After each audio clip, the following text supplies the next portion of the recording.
much for being here for our laughter session. My name is Alice, and I will see you right after the amazing intro that you are about to watch.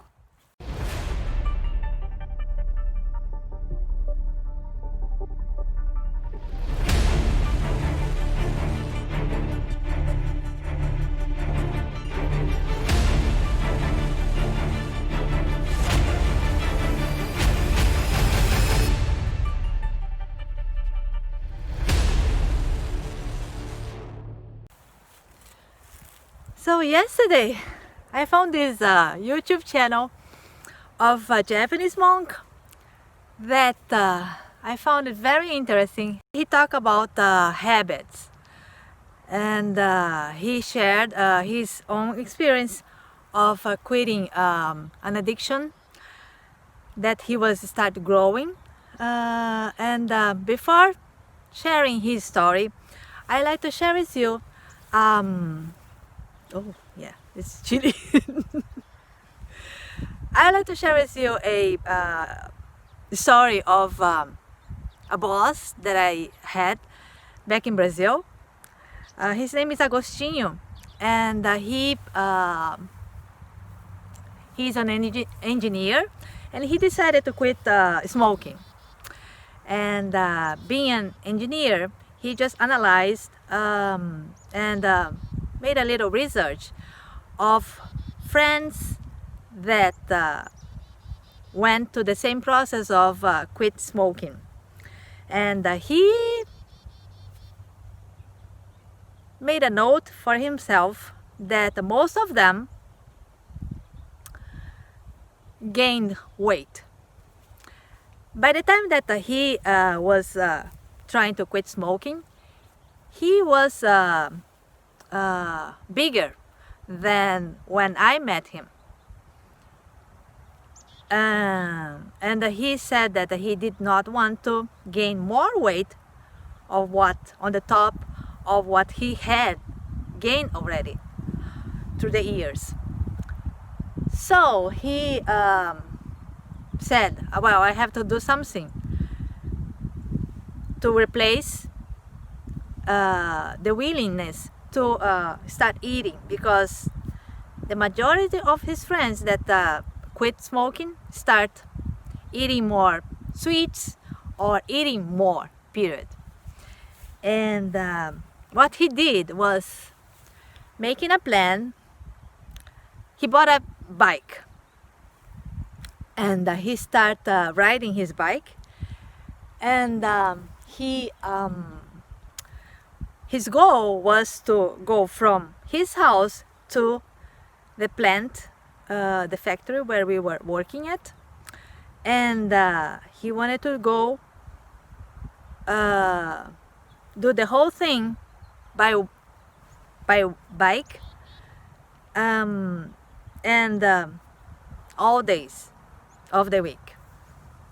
So he started just riding a bike close to his house, and then a little further, and then when he get to that point of doing the whole one leg of the route, he start doing the back also, the second leg, and then once a week, twice a week. Eventually he got to the point of he was doing the whole thing every single day, unless it was raining or something like that. And for the whole process to get in place, it took him about a year. And he started doing enjoying that so much. He involved his son, got involved to that, so they both start doing the same, riding during the weekends and so on. And from his house until the company, I check and then I put a text here, but I think that it was at least 60 miles of riding a bike. And São Paulo city is not like riding here in that rural area of Wisconsin. you have a very heavy traffic, you have motorcycles that drive like crazy, and you have lots of buses and trucks.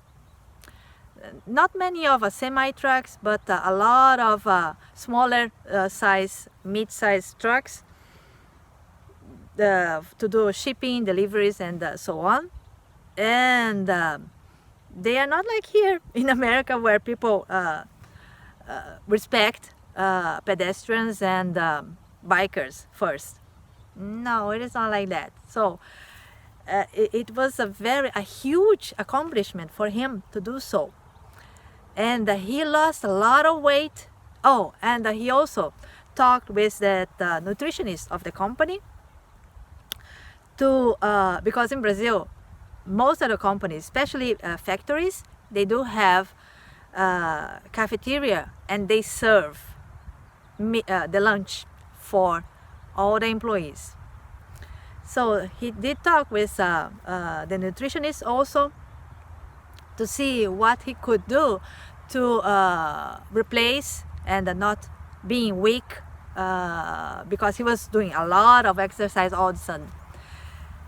And the reason why I wanted to share this story is because the monk, when he was trying to get rid of addiction of drinking alcohol, he did the same thing.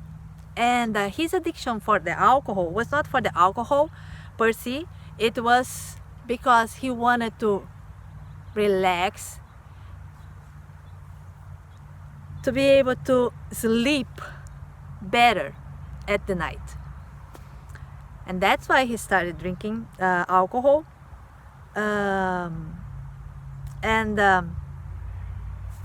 The more he get used to it, even though he didn't like the taste of the alcohol, he said that it tastes horrible. The beer or anything that he was drinking, it was horrible. He was just doing that because he wanted to get a good sleep at the night.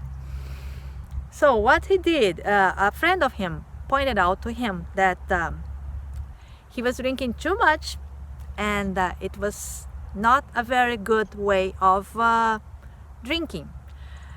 In Japan, many people drink beer. And the sake, which is Japanese wine made of rice. And he said that, well, you have to enjoy drinking. As anything that in our lives, we have to enjoy what we are doing. We have to take our time to contemplate it, to have a joyful moment while we are doing that.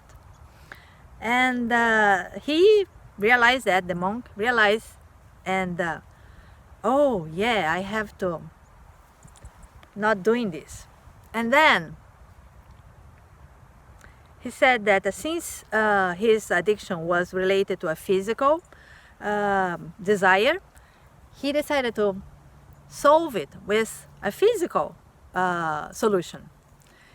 And on his case, he started running. And he said that the key point for him, as in any kind of habit that you want to get rid of, is to do it as soon as you have that first thought. You know, that thought that, oh, I wish I could have some chocolate here. That kind of thought. So when you have that thought, the first one, you just start running. On his case, he just started running. And you do that as you wish to, just with all your heart and all your body and attention, focus on it. And you don't do that just for 3 seconds. You run for 30 minutes, 1 hour, until you get really exhausted physically. Then you can rest. So he started doing that, and it helped him as well.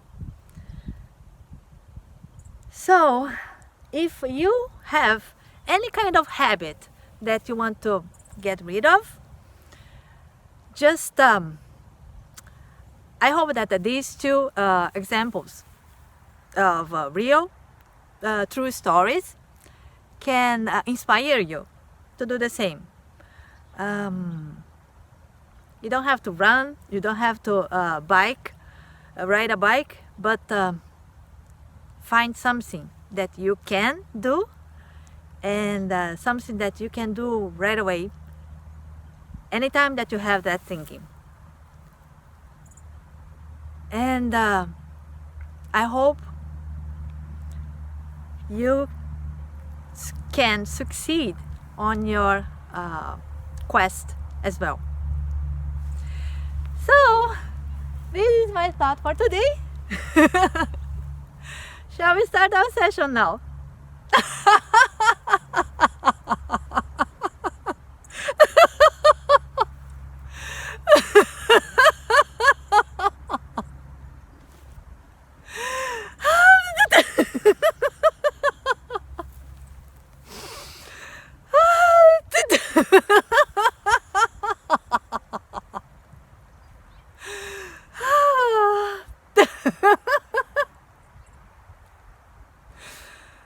Oh my goodness, I got so distracted here.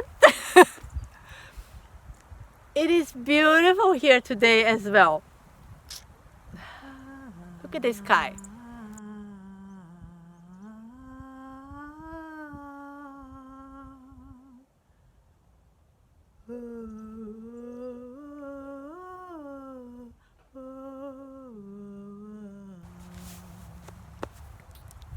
Thank you again, and I'll see you tomorrow. Oh! Remember, today is the best day for you to start changing your habit. It is. So be focused on today.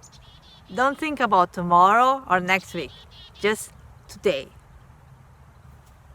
Good luck for you. And I'll see you tomorrow. Bye now.